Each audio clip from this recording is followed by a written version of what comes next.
Buenas chicos y chicas, bienvenidos a un nuevo podcast. Hoy os hablaré sobre la desintegración sistémica del bloque del Este y el efecto dominó en la caída del muro de Berlín. El colapso del bloque socialista en la Europa central y oriental a finales de la década de 1980 no constituye un evento histórico aislado o una serie de casualidades inconexas, sino que se manifiesta como un proceso de desintegración sistémica profundamente interconectado. La obra de Ricardo Martín de la Guardia, especialmente en su estudio exhaustivo sobre la caída del muro de Berlín, propone que este fenómeno obedeció a una lógica de causalidad en la que el orden de los acontecimientos no fue azaroso. Por el contrario, cada movimiento en un estado satélite de la Unión Soviética generó las condiciones de posibilidad para el siguiente, configurando lo que la historiografía contemporánea define como un efecto dominó que desmanteló el orden bipolar surgido de la Segunda Guerra Mundial. Este proceso se vio impulsado por una crisis de legitimidad interna en los regímenes comunistas, un cambio radical en la doctrina exterior de Moscú bajo el liderazgo de Gorbachev y la emergencia de lo que se ha denominado la triple transición, un cambio simultáneo en las estructuras políticas, los modelos económicos y las identidades nacionales. La República Democrática Alemana, la RDA, ocupaba una posición estratégica y simbólica fundamental dentro del Pacto de Varsovia. Definida por sus autoridades como el Estado de los obreros y campesinos, la RDA pretendía ser la prueba viviente de la superioridad del socialismo real sobre el capitalismo occidental. Sin embargo, a medida que avanzaba la década de 1980, las contradicciones internas del sistema se hicieron insostenibles. La economía, rígidamente planificada y centralizada, sufrió un estancamiento tecnológico crónico frente a una República Federal de Alemania, la RFA, y se consolidaba como el motor económico de Europa. Este contraste no era meramente estadístico, ya que era percibido diariamente por la población germano-oriental a través del acceso a los medios de comunicación occidentales y los contactos personales, lo que generaba un sentimiento de frustración profunda y una erosión constante de la legitimidad estatal. La dirección política de la RDA, encabezada por Erich Honecker, se caracterizó por un inmovilismo gerontocrático que rechazaba cualquier atisbo de reforma, mientras la Unión Soviética, la perestroika y la glasnost intentaban insuflar nueva vida al sistema. La nomenclatura del Partido Socialista Unificado de Alemania, la SED, se enrocaba en postura autoritaria y represiva, confiando en la eficacia de Stasi para contener el descontento. Esta cerrazón política fue un factor determinante en el estallido de 1989. Al cerrar las vías de reforma institucional, el régimen forzó a la población a buscar salidas extraoficiales, ya fuera a través de la movilización en las calles o de la huida masiva hacia el oeste. La clave geopolítica que permitió que el efecto dominó se iniciara fue el cambio de postura en el Kremlin. Ricardo Martín de la Guardia destaca que la llegada de Mikhail Gorbachev al poder en 1985 marcó el fin efectivo de la doctrina Brezhnev, que durante décadas había justificado la intervención militar soviética en cualquier país del bloque donde el socialismo se viera amenazado. Gorbachev, consciente de que la carrera armamentística con Estados Unidos estaba llevando a la URSS a la bancarrota, priorizó la distensión internacional y el diálogo con Occidente para centrarse en la reforma interna. Este rearme moral y político implicó la aceptación de que los países del este de Europa debían buscar su propio camino. Al dejar claro que el ejército rojo no intervendría para salvar a los líderes comunistas locales, Moscú rompió el equilibrio de terror que sostenía regímenes como el de Honecker en la RDA o el de Zhivkov en Bulgaria. Los movimientos de oposición en estos países comprendieron rápidamente que el paraguas militar soviético ya no existía, lo que transformó el cálculo de riesgo y alentó la movilización masiva. El primer dominó en caer fue Polonia. La trayectoria del sindicato independiente Solidaridad, liderado por Lech Walesa, había demostrado ya a principios de la década que la sociedad civil polaca era capaz de organizarse al margen de la estructura del partido. En 1989, ante la imposibilidad de gestionar la crisis económica y social, el gobierno del general Jaruzelski aceptó iniciar las conversaciones de la mesa redonda con la oposición. Este evento fue revolucionario en sí mismo porque por primera vez un partido comunista en el poder reconocía la legitimidad de una fuerza opositora y aceptaba compartir el poder a través de mecanismos electorales. Las elecciones de junio de 1989, en las que la Solidaridad obtuvo una victoria abrumadora, enviaron una onda expansiva a todo el bloque. El mensaje era inequívoco: el monopolio del partido era reversible y la transición hacia un modelo pluralista era posible de forma pacífica si existía voluntad política de ambas partes. La formación de un gobierno liderado por el católico Tadeusz Mazowiecki supuso la primera brecha definitiva en el control comunista de la región, estableciendo el precedente de que el cambio institucional no era una utopía. Si Polonia proporcionó el modelo político de la transición, Hungría suministró el catalizador técnico y físico que desbordó la frontera de la RDA. Los reformistas húngaros, inspirados por el proceso polaco y la tolerancia de Gorbachev, iniciaron procesos de desmantelamiento de las alambradas en la frontera con Austria durante el verano de 1989. Ese acto aparentemente administrativo tuvo consecuencias geopolíticas inmediatas. Miles de ciudadanos de la RDA, que tradicionalmente veraneaban en el lago Balatón, vieron en la apertura de la frontera húngara la oportunidad largamente esperada para escapar a la RFA. La negativa del gobierno húngaro a seguir actuando como guardián de las fronteras de su aliado socialista representó un golpe mortal a la solidaridad interna del Pacto de Varsovia. La crisis de los refugiados en las embajadas de la RFA en Budapest y Praga generó una presión insoportable sobre el régimen de Berlín Este, que se vio incapaz de detener el flujo de sus propios ciudadanos. Ese desplazamiento masivo de personas no solo fue un desafío logístico, sino un plebiscito andante sobre la legitimidad del sistema germano oriental. La caída del muro de Berlín el 9 de noviembre de 1989 no fue un evento planificado, sino el resultado de la pérdida de control por parte de una dirección del SED desorientada tras la renuncia de Honecker. La sustitución de este por Egon Krenz no logró calmar las protestas en ciudades como Leipzig, donde las manifestaciones de los lunes bajo el lema Wir sind das Volk, nosotros somos el pueblo, desafiaban abiertamente al aparato estatal. La confusa comparecencia de Günther Schabowski, que anunció la apertura inmediata de las fronteras de forma errónea, fue el chispazo final que movilizó a miles de berlineses hacia los puntos de control, donde los guardias, desbordados y sin órdenes claras de disparar, cedieron ante la presión popular. La caída del símbolo más potente de la Guerra Fría transformó radicalmente las demandas de la población. Lo que había comenzado como una exigencia de reformas internas dentro de una RDA socialista se convirtió rápidamente en un clamor por la unidad alemana. El gobierno de transición de Hans Modrow intentó preservar la soberanía de la RDA mediante el diálogo con la oposición en la mesa redonda, pero la realidad económica y la determinación de la ciudadanía forzaron un proceso de unificación acelerado bajo el liderazgo del canciller federal Helmut Kohl. La singularidad de los procesos de cambio en Europa central y oriental reside en su carácter multidimensional.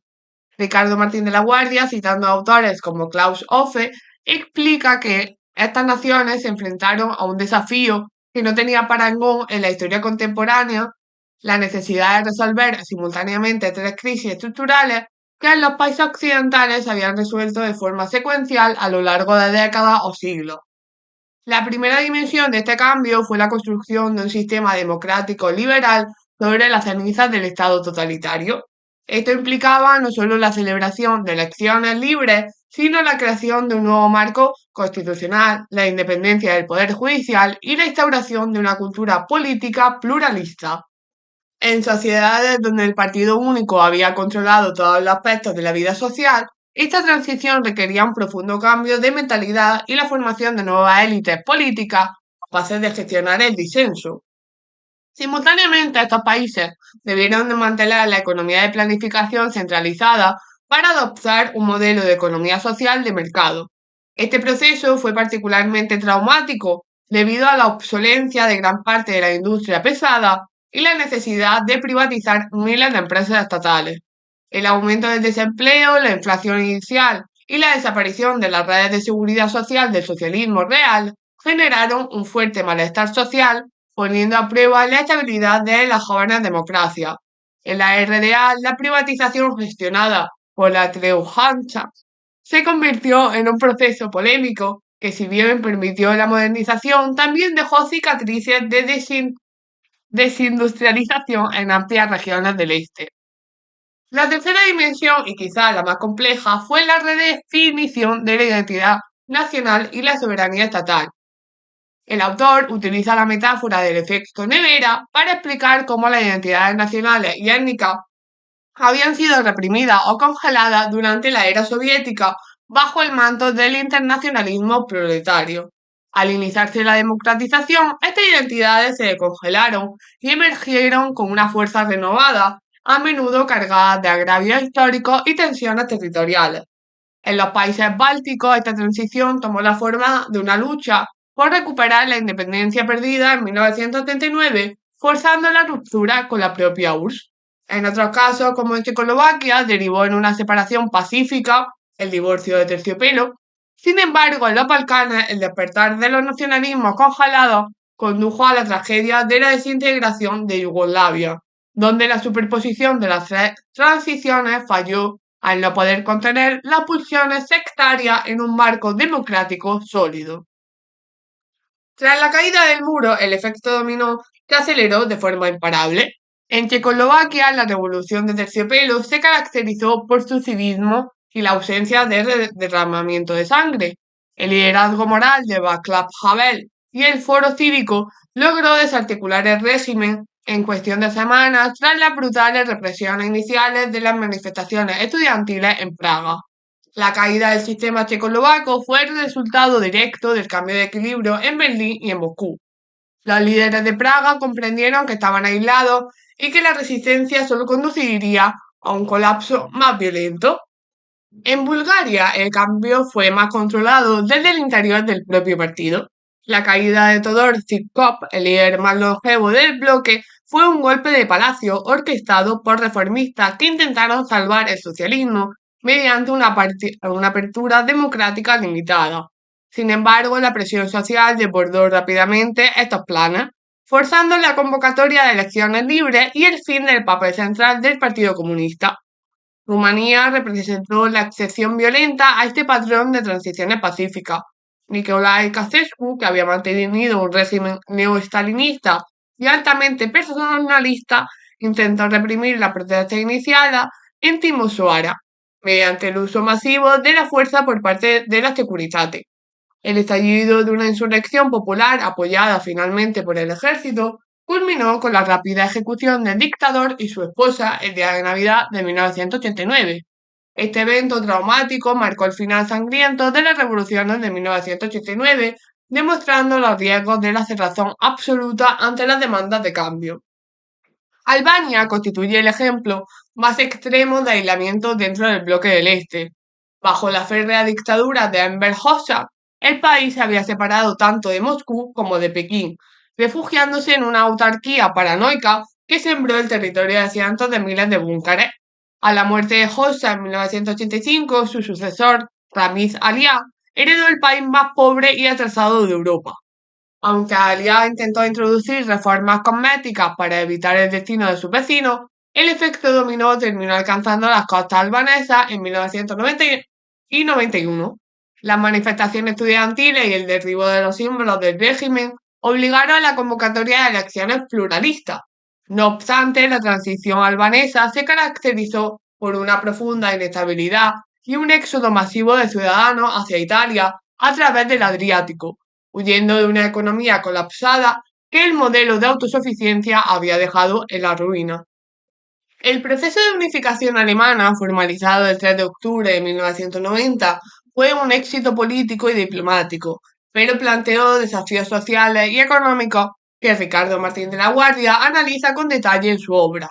La integración de la RDA en la RFA no fue una unión entre iguales, sino que en la práctica supuso la extensión del sistema legal, monetario y político occidental hacia el este. La modernización de los nuevos estados federales requirió una transferencia de recursos sin precedentes en la historia europea. Se estima que entre 1990 y 1994 se transfirieron cerca de 800.000 millones de marcos para financiar infraestructura, saneamiento ambiental y sobre todo para sostener un sistema de seguridad social que debía absorber a millones de personas afectadas por el desempleo estructural. El cierre de empresas ineficientes y la privatización acelerada provocaron un trauma social en muchas regiones de la antigua RDA, donde el pleno empleo garantizado por el Estado fue sustituido por la precariedad y la emigración hacia el oeste. Uno de los puntos más interesantes es el debate intelectual sobre cómo integrar la historia de la RDA en la narrativa nacional alemana.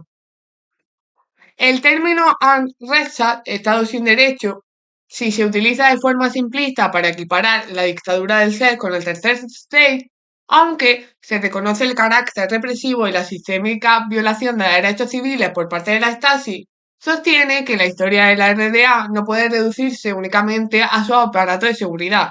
Existió una sociedad con valores, estructuras de parentesco y formas de relación que no desaparecieron con la caída del muro, y cuya incomprensión por parte de los alemanes occidentales generó una crisis de identidad y el surgimiento del fenómeno de la Nostalgie, la nostalgia por el este. El efecto dominó no solo afectó a los regímenes políticos, sino que se puso en duda la existencia misma de los estados creados o ampliados tras la Segunda Guerra Mundial. La Unión Soviética, tras el fracaso del golpe de Estado desde agosto de 1991 contra Gorbachev, entró en una fase de descomposición irreversible. La independencia de los países bálticos, que actuaron como punta de lanza del separatismo, fue reconocida internacionalmente, precipitando en la disolución formal de la URSS el día de Navidad en 1991. Yugoslavia representa el fracaso más trágico del proceso transnacional. A diferencia de la URSS, donde la disolución fue relativamente ordenada gracias a la labor de líderes como Boris Yeltsin en los Balcanes, la desaparición del liderazgo unificador de Tito y la caída del comunismo permitieron el ascenso de nacionalismos excluyentes. Señala las tensiones entre Serbia, Croacia y Eslovenia, que fueron alimentadas por élites que utilizaron el nacionalismo como una nueva fuente de legitimidad política tras el colapso de la ideología marxista-leninista. La incapacidad de estas repúblicas para negociar una transición hacia una confederación democrática derivó en la guerra más sangrienta en suelo europeo desde 1945, demostrando que el efecto dominó también podía tener una cara oscura y destructiva. La caída del muro de Berlín y la desaparición del bloque del Este no solo cambió el mapa de Europa, sino que alteraron profundamente la estructura del poder mundial. Estados Unidos emergió como la única hiperpotencia capaz de proyectar su influencia de forma incontestada en un sistema internacional que parecía encaminarse hacia la unipolaridad. No obstante, ese nuevo orden también trajo consigo desafíos inéditos. La desaparición de la estabilidad bipolar dio paso a una era de incertidumbre donde los conflictos locales y étnicos, ante contenidos por la lógica de la Guerra Fría, estallaron con virulencia. El ideal europeísta se convirtió en el principal motor de estabilidad para los países de la antigua Europa del Este.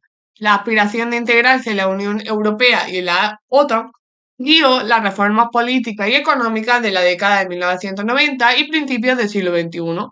Este retorno a Europa fue visto no solo como una garantía de prosperidad económica, sino como un seguro de vida contra el resurgimiento del imperialismo ruso o la recaída en autoritarismos locales.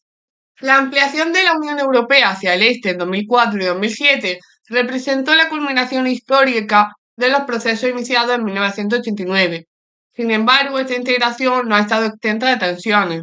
Ricardo Martín de la Guardia apunta que la incorporación de países con una experiencia histórica tan diferente ha obligado a la Unión Europea a replantearse sus mecanismos de cohesión y ha generado debates sobre la identidad europea y los valores democráticos. El auge de movimientos euroescépticos y nacionalistas en países como Hungría o Polonia en años recientes sugiere que la transición, aunque exitosa en sus aspectos formales, todavía enfrenta retos en su dimensión cultural y de valores. En conclusión, la visión de la historia como un proceso abierto y dinámico, donde las decisiones de los individuos tuvieron el poder de derribar estructuras que parecen inamovibles, el efecto dominó de 1989 demuestra la profunda interconexión de la sociedad europea y cómo un avance en la libertad de un país puede catalizar transformaciones en todo un continente. La triple transición en la Europa del Este sigue siendo el experimento social más ambicioso de nuestra era. Aunque los resultados han sido desiguales y han dejado tras de sí heridas sociales y crisis de identidad, el balance global es el de una recuperación de la libertad y la soberanía para millones de personas. La caída del muro no fue el fin de la historia, sino el comienzo de una nueva época en la que los desafíos de la integración, la memoria histórica y la defensa de los valores democráticos siguen exigiendo una atención constante por parte de los ciudadanos y gobernantes. Comprender la lógica y el orden de aquellos acontecimientos es esencial para interpretar la fractura y esperanzas de la Europa actual, un continente que 30 años después sigue intentando restañar las cicatrices del telón de acero. Y hasta aquí llega el podcast de hoy, espero que os haya gustado, dale like, suscribiros y nos vemos en el siguiente. Chao.